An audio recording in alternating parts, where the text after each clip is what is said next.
বন্ধুরা আজকে করেছি ভোলা মাছের ঝাল। তো কীভাবে রান্নাটা করলাম চলো ফার্স্ট থেকে লাস্ট পর্যন্ত ভিডিওটা দেখো, আর কি দারুণ লাগছে দেখতে। চলো রান্নাটা শুরু করি। বন্ধুরা ভীষণ বড় বড় ভোলা মাছগুলো, তো এই ভোলা মাছের ঝাল করব। তো এখন লবণ হলুদটা মাখিয়ে ভাজা করে নিচ্ছি। আর কীভাবে রান্না করি ফার্স্ট থেকে লাস্ট পর্যন্ত ভিডিওটা দেখো। বন্ধুরা খুব সুন্দর করে কিন্তু মাছটা আমি ভাজা করে নিয়েছি, তো এখন তুলে নেব। তারপর বন্ধুরা আজকে ভোলা মাছ রান্না করছি, আর একটু তেল দিয়ে দিয়েছি। তো এখন সাদা জিরে দিয়ে দেবো। এটা ভাজা হয়ে গেছে, এখন কুচনো পেঁয়াজ দিয়ে দেবো। দিয়ে সুন্দর করে লাল লাল করে আমি পেঁয়াজটা ভাজা করে নেব। পেঁয়াজটা হালকা ভাজা হয়ে গেছে, তো এখন পেঁয়াজ বাটা আর রসুন বাটাটা একসঙ্গে দিয়ে দেবো। দিয়ে সুন্দর করে কষিয়ে নেবো মশলাটা।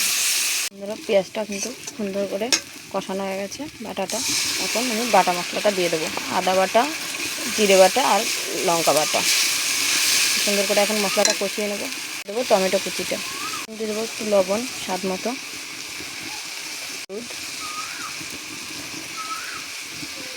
দিয়ে এখন সুন্দর করে আমি মশলাটা কষিয়ে নেব।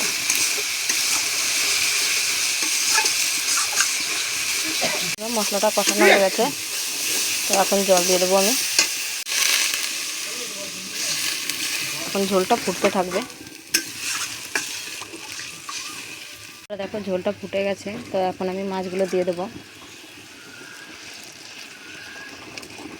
তো আর একটু ঝোলটা ফুটতে থাকবে। এখন পাতাটা দিয়ে দিলাম, এখন নামিয়ে দেবো।